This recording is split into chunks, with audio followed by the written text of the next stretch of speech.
So President Trump has imposed a 25% tariff on nearly all goods imported from Canada, and he's been saying, you got to work with us. You've got to secure the northern border. You've got to stop the drug cartels, the drugs, and the human smuggling that is happening on our northern border. And everybody's like, oh, no, Canada would never do that. That's not a problem. Okay, it is a problem. It's a border. It's a problem, and it's porous. All of them are. We've got to do something about it and ask our friends on our border to help us. Well, they're not. 60 Minutes went up. I couldn't believe this was on 60 Minutes over the weekend. But they had a cartel smuggler on 60 Minutes. How does 60 Minutes? I mean, is that in the phone book? Where do you find a cartel smuggler? But they found one, and he went on record, and he said, "I'll always find a way to get people illegally across the border." Here's a piece of what he said. This video was reported in January. A group of men who just crossed the border ran to an SUV that drove them deeper into New York. You'll also see a woman getting out of the car and go north to Canada. This man told us he coordinated the handoff and took the video. Can you tell us who you work for? Cartel de Sinaloa. For the Sinaloa cartel? He goes by the name Javi and agreed to speak with us only with his camera off. He said he can't risk his identity being exposed. How does this work? They tell you where to go? They tell you how many people you have to bring across each week? Exactamente, así es. Exactly. That's how it goes. They provide the people.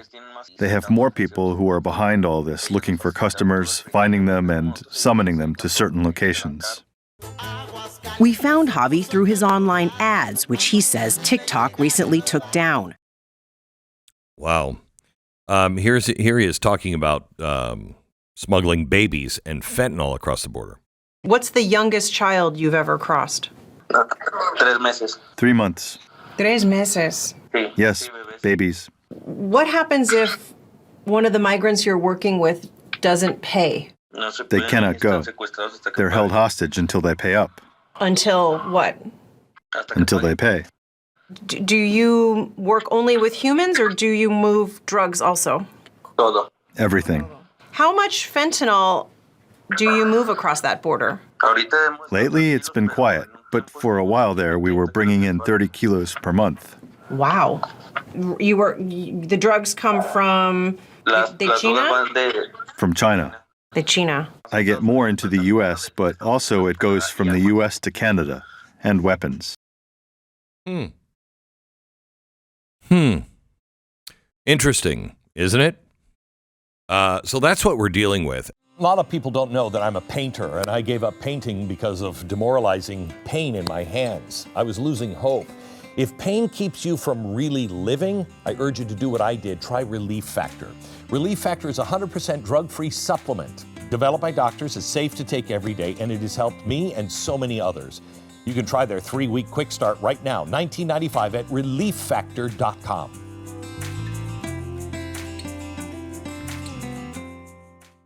And I don't know if you saw the video of the people that were boarded up on airplanes and sent to, where was it? Not Venezuela, but El Salvador.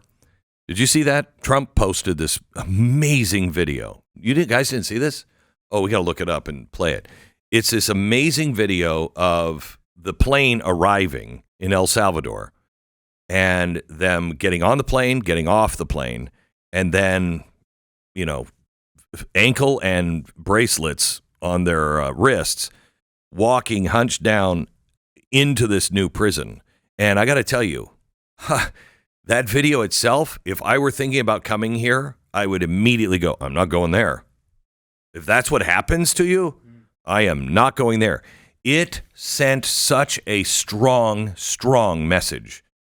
This is how we treat people who are coming here who are bad guys. Now, this is the one that Trump is, or that the administration is in court now because an activist judge is like, you can't just do that. You know what? Why? Well, because you didn't vet them. No, I tell you what we did. We gave them exactly the same kind of vetting that the last president gave when he let them all in. None. Now, these people were on a list.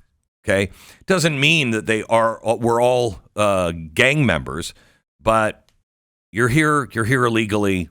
bye-bye. I know that sounds heartless, but I really believe that they all need to go home. All of them need to go home. And a lot of these people were not just on a list. They were known to be gang members, and a lot of them had committed crimes here in America. Bye-bye. See ya. Yeah, I mean, I love that. I heard some of these people are like, some of these people don't even have criminal records in America. Well, first of all, if they're here illegally, to me, they have a criminal record, right? They act like this is not a crime. Well, there's a law. Okay. And I understand there's some nuance within that law, but like there's a law. You're not supposed to come here. They know they're not supposed to come here. Many of them had criminal records at their home country and not here. Again, does that mean that we're going to leave them here? No. Because they didn't commit a crime that we know of yet here? I mean, the point is to prevent those, right? Yeah. I mean, it's possible, right, that they made a mistake. There are some claims that a couple of these people should not have been going to prison. And even if they should be deported to their home country, if they didn't commit a major crime, they don't necessarily need to go to the El Salvadorian lockup. All that being said, find those problems, solve those problems, right? I mean, I liked what Elon Musk said about this in the White House a couple of weeks ago when he was asked about it, and they said like, hey, and this has happened with Doge. Hey, you posted you saved $1.9 billion, and actually that had been canceled in the previous administration.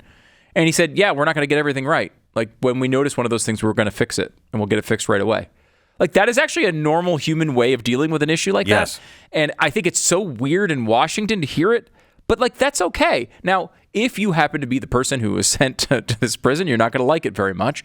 But you shouldn't have been here in the first place. But you shouldn't. That's the point. Like there is an initial thing that puts you into this bucket. If you commit a crime by crossing into this country, which we have warned you not to participate in, if you do that, there are consequences to it. And, if you're wrongly sent to this prison, they should absolutely correct those mistakes. Well, I have to tell you, I mean, every message he is sending is the exact opposite message that Biden was sending. Yeah. He's sending right now, even if what Biden was sending is, even if you're a terrorist, even if you're a murderer, we're not really going to check. So come on in, you're fine. Now, you might be a good person. You might be, a dad of 16, whatever, and you're just coming in, but no, we don't know.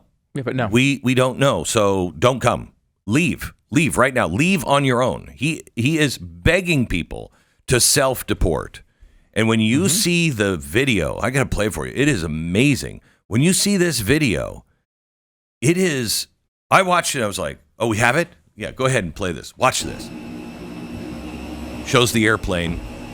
Now here they come down the stairs. And look how they're all marched in a line. And they're all being marched right into this maximum security prison compound.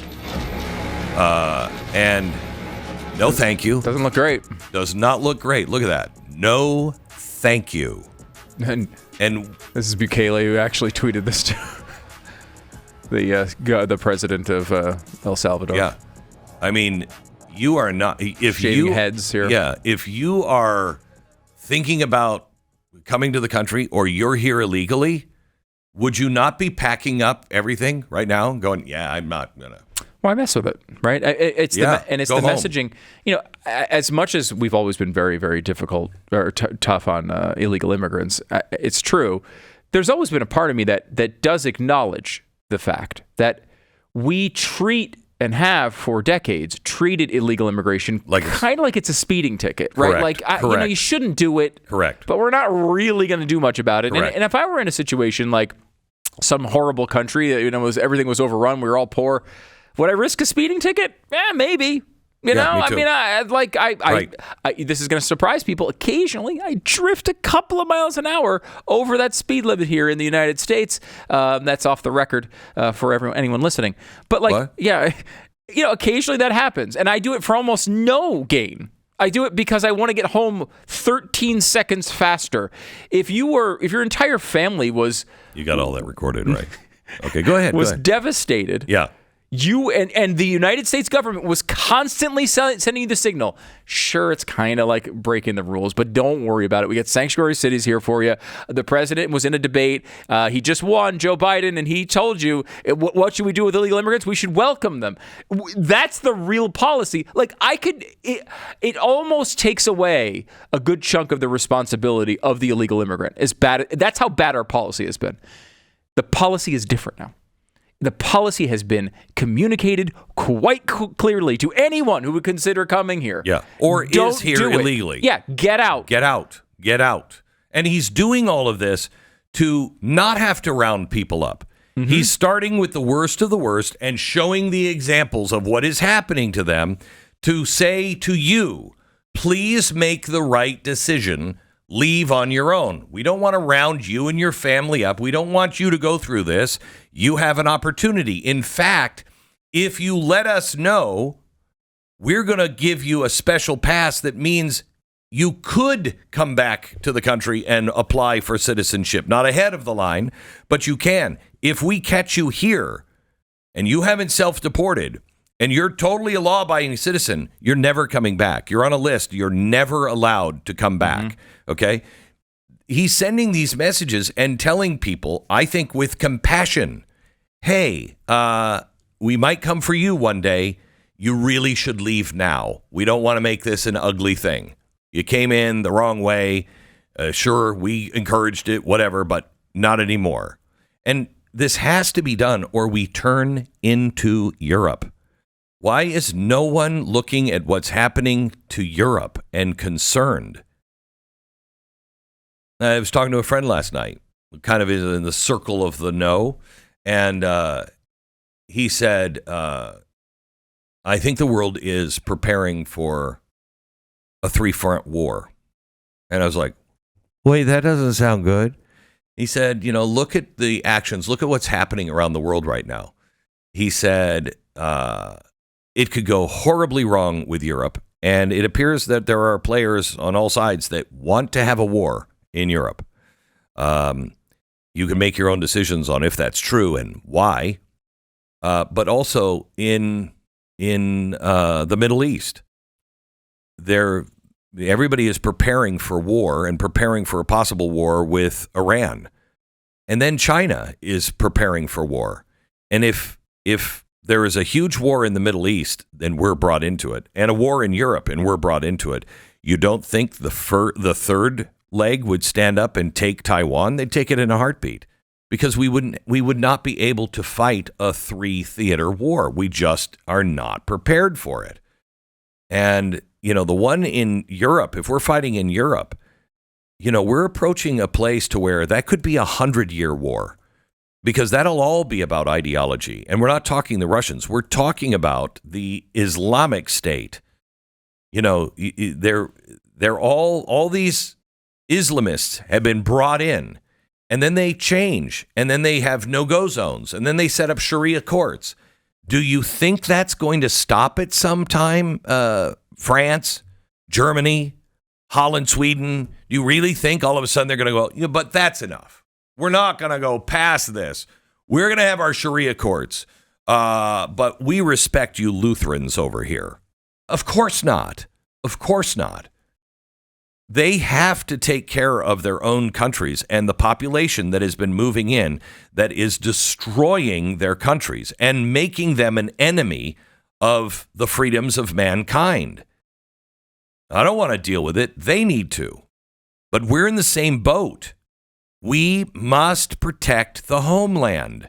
We'll never be able to save anyone if we don't save ourselves first. If we don't know who's here, we don't control the crime in our own cities. We don't have cheap and effective energy. We don't have an educated, not miseducated, but an educated population, a hardworking population, a population that understands its own country, its own history, and its own values. You don't survive. You don't survive. So we have a very clear job that we have to do. And I think Donald Trump is doing a good job of it so far. But the rest of it is up to us. But we must act. I mean, I really think that God does what we can't do. I couldn't have stopped that bullet. Couldn't have done it. Nobody could have stopped that bullet. God stopped that bullet from hitting him. I've never seen anything like that. If that wasn't a clear, almost Moses parting the Red Sea style miracle, I don't know if I've ever seen one then. That was a miracle. But God does the things we can't do. We now have to do the things that we have to do. And one of those things is, if you want the government to be less powerful, we have to stop giving it power. If you want the government to do less, we have to take on the responsibility to do more in our own communities, neighborhoods, and family. That's the way we fix this thing. But the time to fix it is right now. We may only have another 3 years, and who knows what happens in 3 years? Let's make sure we're doing all the hard work ourselves right now.